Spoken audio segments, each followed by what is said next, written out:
दोस्तों, जब market up trend में होता है तो आप बायर्स के लिए अपॉर्चुनिटी देखने की कोशिश करते हैं कि मार्केट कहाँ पर अपनी बायर कर सकते हैं।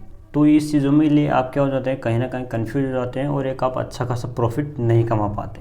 तो इस सब चीज़ों को हम देखने के लिए आज हम एक ऐसी स्ट्राइक या ऐसी स्ट्रेटजी के बारे में बात करेंगे जो आपको बताएगी कि इस प्रकार की जब कोई सेटअप आपके पास बनता है और यहाँ पर एक बायर्स की अपॉर्चुनिटी बनती है तो आप उसको कैसे आइडेंटिफाई कर सकते हो दोस्तों चार्ट पर। तो इस वीडियो में हम कम्प्लीटली बात करेंगे मार्केट स्ट्रक्चर और कैंडलस्टिक पैटर्न को मिलाकर दोस्तों कंबाइंडली यहाँ पर आज हम बात करेंगे दोस्तों।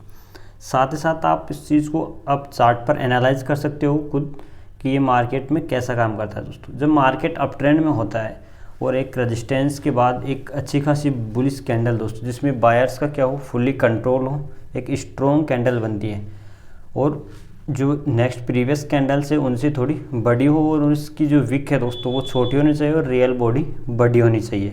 तो इस प्रकार की जो कैंडल होती है और जब उसकी नेक्स्ट कैंडल उसके हाई को ब्रेक कर जाती है तो हम लास्ट 3 कैंडल्स को क्या करते हैं, एनालाइज करते हैं और उसके बाद एक क्या करते हैं दोस्तों, कंक्लूजन यहाँ पर निकालते हैं। उसके लिए सबसे पहले कैंडल को एक एम कैंडल मानेंगे, जस्ट प्रीवियस कैंडल को डी कैंडल मानेंगे और जो लास्ट बनी थी दोस्तों उस कैंडल को हम यू कैंडल को आइडेंटिफाई करेंगे दोस्तों। उसके बाद दोस्तों हम इन तीनों कैंडलों को दोस्तों कंबाइन करके जो प्रीवियस नीचे कैंडल थी उसके हाई को ब्रेक करेंगे, लाइन आउट करेंगे और जो लास्ट जो कैंडल बनी थी इस जो बायर्स की कैंडल थी उसके लो को ब्रेक करेंगे। ब्रेक के हम एक लाइन ड्रॉ करेंगे और जब उनकी जो गैप जो अपने को आइडेंटिफाई प्राप्त हो दोस्तों उससे कहेंगे FVG दोस्तों। FVG का मतलब होता है फायर वैल्यू गैप। और यदि जब इन कैंडल्स के बीच में कोई गैप नहीं होता तो ये ऐसी कैंडल्स के अंदर कोई गैप नहीं होता तो उसमें FVG क्रिएट नहीं होता है दोस्तों। तो FVG का मतलब यह होता है दोस्तों जब मार्केट अप ट्रेंड में जाने के बाद इस गैप को दोस्तों क्या करता है, टच करता है तो मार्केट में एक अच्छी खासी साइकोलॉजी के साथ आप बाइंग पोजीशन यहाँ पर क्रिएट कर सकते हो, क्योंकि ये एक ऐसी वैलिड स्ट्रेटजी है कि मार्केट में जब भी FVG बनता है तो मार्केट अप ट्रेंड में ही जाएगा। तो FVG को हम कैसे आइडेंटिफाई कर सकते हैं उन सबको हम यहाँ पर एनालाइज करेंगे। यदि अप ट्रेंड में है तो ऊपर की तरफ मार्केट में बन रहा होगा और यहाँ पर आपको बॉस जो कि ब्रेक ऑफ स्ट्रक्चर देख सकते हो और यदि मार्केट ने ब्रेक ऑफ स्ट्रक्चर को डाउन ब्रेक कर दिया है तो आप ऊपर इस प्रकार की कैंडलस्टिक पैटर्न को देखकर भी आइडेंटिफाई कर सकते हो दोस्तों। तो इन दोनों में वे वैलिड होगा FVG। और यदि डाउन ट्रेंड में है तो ये 3 कैंडल्स आप देख सकते हो और फिर उसमें FVG क्रिएट कर सकते हो जिसमें चेंज ऑफ करेक्टर आपको देखने को मिलेगा।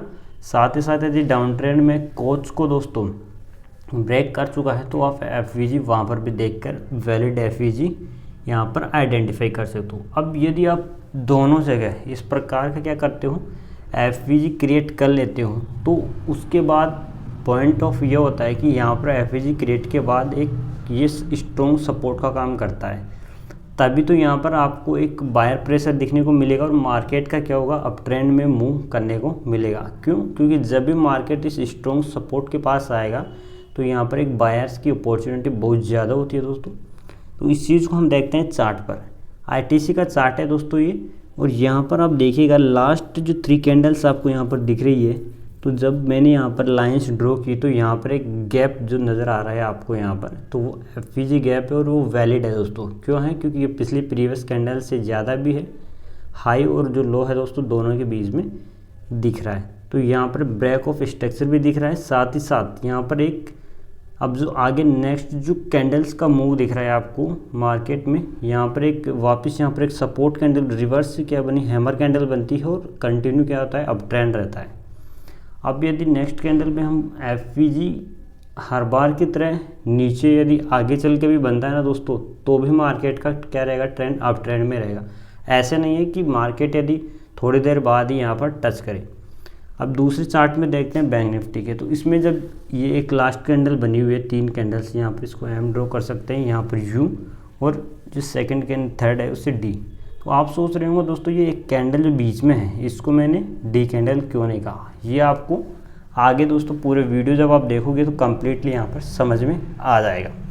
यहाँ पर जब हम ये लाइन ड्रॉ करते हैं तो यहाँ पर FVG जो ब्रेक ऑफ स्ट्रक्चर है यहाँ पर एक वैलिड क्या हो FVG हमको प्राप्त होता है।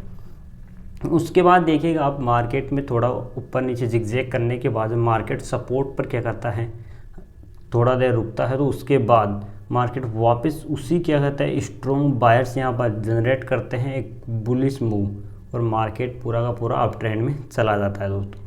तो इस चीज़ को यहाँ पर बायर्स और सेलर्स के बीच की साइकोलॉजी समझने के लिए आपको सबसे पहले जो ये बायर्स और सेलर्स की साइकोलॉजी के लिए आपको कैंडलस्टिक को ये समझना ज़रूरी है, क्योंकि जब तक मार्केट में इस प्रकार के जो सेलर जब क्रिएट होते हैं, मतलब जब सप्लाई जब आती है आपके पास, तो यहाँ पर डिमांड वैल्यू बढ़ जाती है। सप्लाई आएगी तो यहाँ पर फुल्ली स्ट्रॉन्ग क्या होगी, एक ग्रीन कैंडल आपको देखने को मिलेगी, जिसकी विक्स जो मैंने पहले बताया था कम्प्लीटली वो आपको यहाँ पर नज़र आएगी, और मार्केट में एक स्ट्रॉन्ग कैंडल्स का क्या बनेगा, मूव बनेगा। जब इस प्रकार की आपको कैंडल देखने को मिलेगी, तो जैसे हमने प्रीवियस बात की थी कि आपको इस कैंडल को आइडेंटिफाई करना है जिसमें कि क्या हो, एक स्ट्रॉन्ग बायर्स की वैल्यू होनी चाहिए, टोटली कंट्रोल बायर्स के बीच में होना चाहिए दोस्तों। तब दोस्तों क्या हो सकता है, आप एक वैलिड एफवीजी क्रिएट कर सकते हो यहाँ पर। तो जो रिटेलर ट्रेडर हो सकते हैं वो यहाँ पर क्या करते हैं, बायर्स करने की कोशिश करते हैं, लेकिन यहाँ पर जो मूव होता है उसका कारण होता है एक बिग ट्रेडर का, क्योंकि यहाँ पर जब मार्केट अपने ब्रेक ऑफ स्ट्रक्चर को क्रिएट करता है तो मार्केट ऊपर जाने के बाद यहाँ पर वापस बाइंग आती है। क्यों आती है, क्योंकि यहाँ पर एक जो बड़ा ट्रेड होता है दोस्तों, रिटेलर, जिसको रिटेलर हम जैसे ट्रेडर्स यहाँ पर एक मूव क्रिएट नहीं कर सकते कभी भी, क्योंकि जो ऑपरेटर होते हैं, जो बिग ट्रेडर्स होते हैं, वो यहाँ पर क्या करते हैं, मूव कर सकते हैं।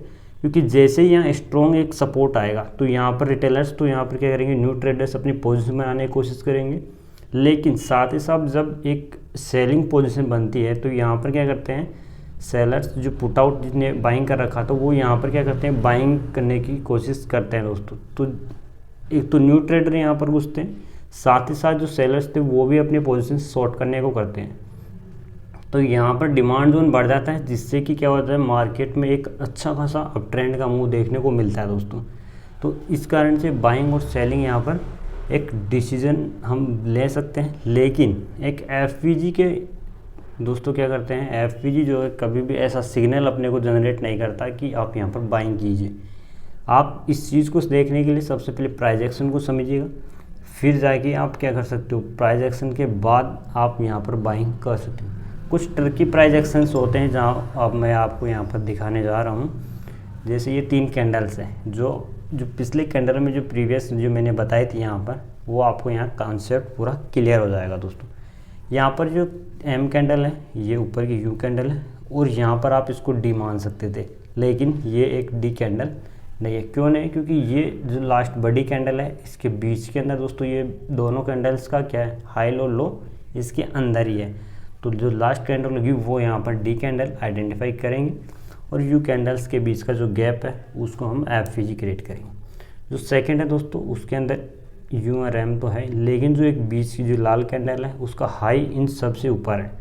तो इस कैंडल को यहाँ पर डी कैंडल आइडेंटिफाई करेंगे। उसके बाद आप इसके हाई और जो यू कैंडल के लो है उसके बीच क्या कर सकते हो, यहाँ पर एफवीजी क्रिएट कर सकते हो। और उसी प्रकार जैसे ये यहाँ पर ग्रीन कैंडल का जो लो है उन सब से क्या है, ज़्यादा है, तो उसके हाई, जिसको हम इसको डी आइडेंटिफाई करेंगे, इसके हाई और यू के बीच के जो एफवीजी है दोस्तों, फेयर वैल्यू गैप है, यहाँ पर इसको ऐसे आइडेंटिफाई कर सकते हैं दोस्तों। ये केवल कुछ स्पेशल जो ट्रिक प्राइजेक्शन थे ये मैंने यहाँ पर बताया, लेकिन आप चार्ट में और भी देख सकते हो कि ये आसानी से आपको क्या आ जाएंगे, समझ में आ जाएंगे जब आप धीरे धीरे क्या करोगे, चार्ट को एनालाइज करना स्टार्ट करोगे। जो यहाँ पर मैंने पहले आपको बताया था कि इस वजह से यहाँ पर मैंने इसको डी कैंडल आइडेंटिफाई किया था, क्योंकि जो इसका लो था, बीच वाली अगली कैंडल थी, इन दोनों से क्या था, अधिक था हाई वाला, इस वजह से इसको हमने डी आइडेंटिफाई किया था। आप मार्केट में जब धीरे धीरे काम करोगे तो आपको इन चीज़ों के बारे में नॉलेज हो जाएगी, और आप आसानी से इस एफवीजी जो एरिया है उसको आप क्या करने लग जाओगे, आइडेंटिफाई करने लग जाओगे। नेक्स्ट वीडियो में हम देखेंगे कि जो डाउन ट्रेंड में एफवीजी को कैसे क्रिएट कर सकते हैं दोस्तों। तो यदि अब तक जो वीडियो मैंने बताया है, यदि आपको कुछ इन्फॉर्मेटिव लगा हो तो वीडियो को लाइक ज़रूर कर दीजिएगा, और यदि लाइक नहीं लगा है दोस्तों अच्छा तो डिसलाइक कर दीजिएगा चाहे तो आप। लेकिन जब आप नेक्स्ट वीडियो की जो मैं क्रिएट करूँगा उसके लिए मुझे आपको कमेंट सेक्शन में आप कमेंट करिएगा एफवीजी 2, तब मैं जाके आपके लिए वीडियोज़ बनाऊँगा। तो जो टाइम फ्रेम है हर बार की तरह ही जो मैं यहाँ पर आपको स्क्रीन पर आपको नज़र आ रहा होगा, इंट्राडे के अंदर 15 मिनट, 1 डे या फिर जो भी जिस भी टाइम फ्रेम पर आप करना चाहते हो दोस्तों, आप उस टाइम फ्रेम पर ये ट्रेडिंग कर सकते हो दोस्तों। तो आशा करता हूँ दोस्तों कुछ आपको नया ज़रूर सीखने को मिला होगा इस वीडियो के अंदर। तो इस प्रकार की इन्फॉर्मेटिव वीडियो